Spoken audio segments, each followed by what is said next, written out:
नमस्कार सभी दोस्तों को। दोस्तों, आज हम बात करने वाले हैं इम्पोर्टेंट नोटिफिकेशन के बारे में। मध्य प्रदेश कर्मचारी चयन मंडल भोपाल। तो दोस्तों, सबसे पहले हम बात करते हैं इम्पोर्टेंट डेटों के बारे में। आपके फॉर्म कब से अप्लाई हो रहे हैं।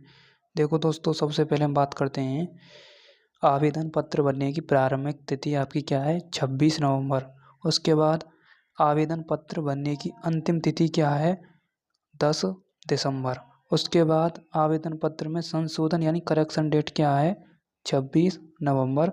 और संशोधन करने की अंतिम तिथि क्या है, 15 दिसंबर। तो ये हो गई आपकी फिक्स डेट, ठीक है। उसके बाद हम आगे बात करें, परीक्षा दिनांक एवं दिन फिक्स कर दी गई है डेट 10 जनवरी 2025 को, ठीक है। उसके बाद ये आपकी परीक्षा शुल्क क्या है, भर्ती पदों हेतु संबंधित आपकी क्या है, फीस है या प्रश्न पत्र है। फीस तो है नहीं है, फीस आगे हम बताएंगे, ठीक है। ये आपको परीक्षा शुल्क जो पॉइंट दे रखे हैं इनको आपको एक बार देख लेना है। उसके बाद आगे हम बात करते हैं परीक्षा दिनांक की। हम बात करें तो 10 जनवरी 2025 से आपकी चालू होंगी। प्रथम और द्वितीय यानी परीक्षा की ये पालियाँ क्या हैं, शिफ्ट हैं। जैसे आपकी अभ्यर्थियों के लिए रिपोर्टिंग समय दे रखा है 7 बजे से 8 बजे तक और दोपहर 1 बजे से 2 बजे तक।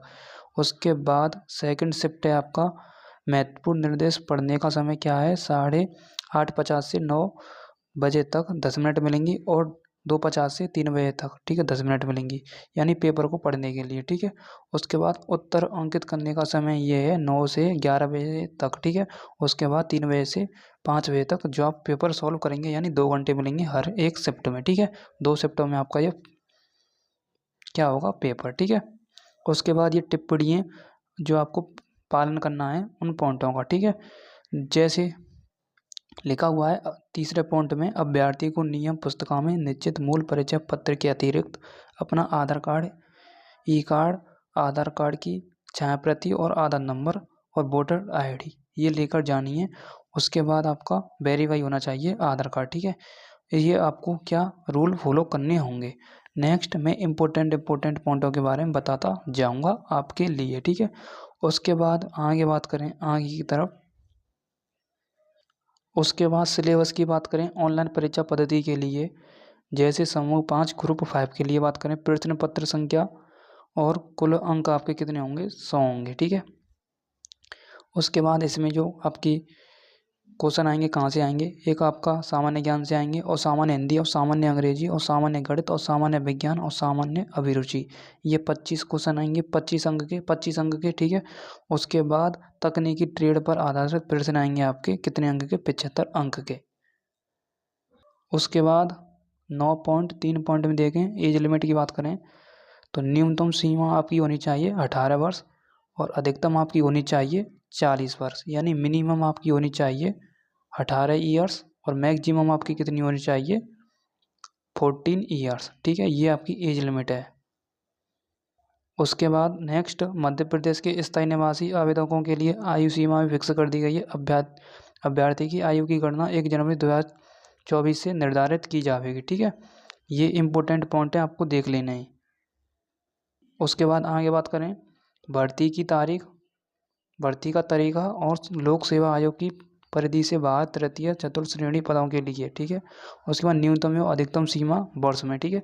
जैसे खुली प्रति योग्यता से सीधी भर्ती भरे जाने वाले पदों के लिए 18 से 24 और उसके बाद ये सेकंड पॉइंट में जो दे रखा है उसके लिए 18 से 45, ठीक है। अधिकतम आयु सीमा में 5 वर्ष की छूट सहित, ठीक है। उसके बाद सेकंड पॉइंट है आपका 9.6 पॉइंट। ये इंपॉर्टेंट पॉइंट आपको एक बार रीड कर लेना है, ठीक है।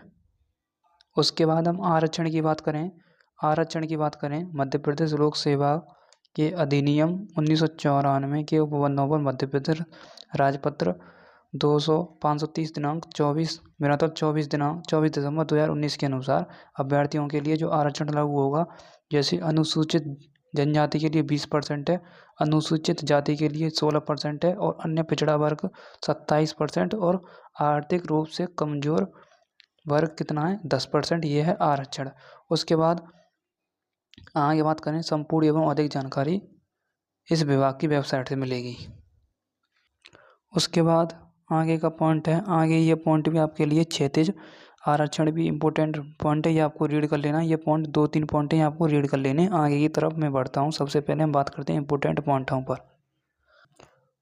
उसके बाद आगे बात करें अध्याय सेकंड में पदों का एक्चाई विवरण। ये पद नेम है, ये पद का कोड है, ये पद संख्या है, ये प्रश्न पत्र कोड है। ये भी आपको एक बार रीड कर लेने हैं, या स्क्रीनशॉट ले सकते हैं, या एक बार आप रीड कर सकते हैं। ठीक है, योग कुल 881 होगा। ठीक है, जो हम जोड़ेंगे किसको, पद संख्याओं को। ठीक है, उसके बाद हम आगे बात करें विभाग वार रिक्त पदों की आरक्षण तालिकाएं।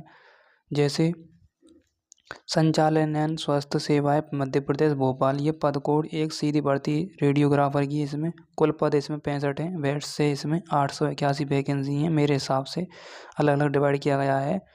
ठीक है, तो ये इसमें कुछ क्या है, कास्ट के नेम है, और ये कुछ इम्पोर्टेंट क्या है वैकेंसी इसमें दी गई हैं। किसके लिए, महिला के लिए कितनी है, और कौन कौन सी जाति के लिए कितनी है। ठीक है, ये इम्पोर्टेंट दे रखे हैं पॉइंट। ठीक है, सीधी सीधी। ठीक है, इनको आपको एक बार रीड कर लेना है। जैसे पद कोड सेकंड बात करें, सीधी भर्ती कितनी है, 162 है। किसके लिए, लेबोरेटरी टेक्नीशियन वालों के लिए। ठीक है, उसके बाद आगे बात करूँ, इसमें फार्मासिस्ट ग्रेड सेकंड कुल 94 पद हैं। उसके बाद आगे बात करूँ, इसमें शल्य क्रिया तकनीशियन ओटी टेक्नीशियन के लिए कितनी है, कुल 143 पद हैं। ठीक है, उसके बाद पद कोड 5 के लिए बात करूँ तो स्पीच थेरेपिस्ट, इसमें कुल 0.1 पद हैं। पद कोड 7 की बात करूँ टेक्नीशियन असिस्टेंट, कुल 41 पद हैं। उसके बाद पद कोड 6 की बात करूँ तो टेक्नीशियन, कुल 29 पद हैं। ठीक है, ये आपको एक बार स्पीड स्लो करके देख लेने हैं। पद कोड सीधी भर्ती जैसे डिक्टेशन हॉल अटेंडेंट की बात करूँ तो 0.4 पद हैं। उसके बाद पद कोड 7 की बात, मैं मतलब 10 की बात करूँ तो स्पीच थेरेपिस्ट की, इसमें 0.1 पद है। उसके बाद सीधी भर्ती टेक्नीशियन में पद कोड 11, इसमें 10 क्या है पद हैं। उसके बाद आगे बात करूँ, अब मैं डायरेक्ट ऑफिशियल वेबसाइट से बताऊंगा आपको। जैसे एप्लीकेशन फीस की बात करें, general category 500, SC ST OBC 250, EWC या पिछड़ा वर्ग की बात करें तो 250, और करेक्शन चेंज 20 रुपये में होगी। ठीक है, ठीक है, एज लिमिट मैंने बताई दी है आपको। और 881 क्या है वैकेंसी हैं। जैसे नर्सिंग ऑफिसर स्टाफ, इसके लिए 55 पोस्ट हैं। लेबोरेटरी टेक्नीशियन, टेक्नीशियन लैब और technician and technician assistant lab assistant के लिए कितनी है, 323 पोस्ट हैं। ठीक है, ये आपको पता होना चाहिए। OT टेक्नीशियन की बात करें तो 144 हैं। उसके बाद है ऑप्टोमेट्रिस्ट की बात करूँ तो कितनी है, 11 हैं। और dental technician and dental hygienist, dental और मैग्नी के लिए कितनी है, 11 पोस्ट हैं। ठीक है, रेडियोग्राफर टेक्नीशियन के लिए कितनी है आपकी, 0.3 है। इस प्रकार से आपकी 881 वैकेंसियों को डिवाइड किया गया है। ठीक है, क्वालिफिकेशन की बात करूँ तो क्वालिफिकेशन आपको diploma and degree related field from any recognised university college will be conditioner for this post, यानी किसी भी बोर्ड होना चाहिए, किसी भी मतलब कॉलेज से होना चाहिए, या आपकी कोई सी बोर्ड से आपका 12th और 11th-12th पास होने चाहिए। ये मतलब नॉर्मल है। ठीक है, उसके बाद डिग्री या डिप्लोमा ही होना चाहिए किसी भी क्षेत्र या किसी भी रिलेटेड फील्ड से। ठीक है, ठीक है, उसके बाद आगे बात करूँ मोड ऑफ सिलेक्शन की बात करूँ, 1 मिनट दोस्तों। मोड ऑफ सिलेक्शन की बात करूँ तो रिटन एग्जाम होगा आपका, डॉक्यूमेंट वेरिफिकेशन और मेडिकल एग्जामिनेशन होगा।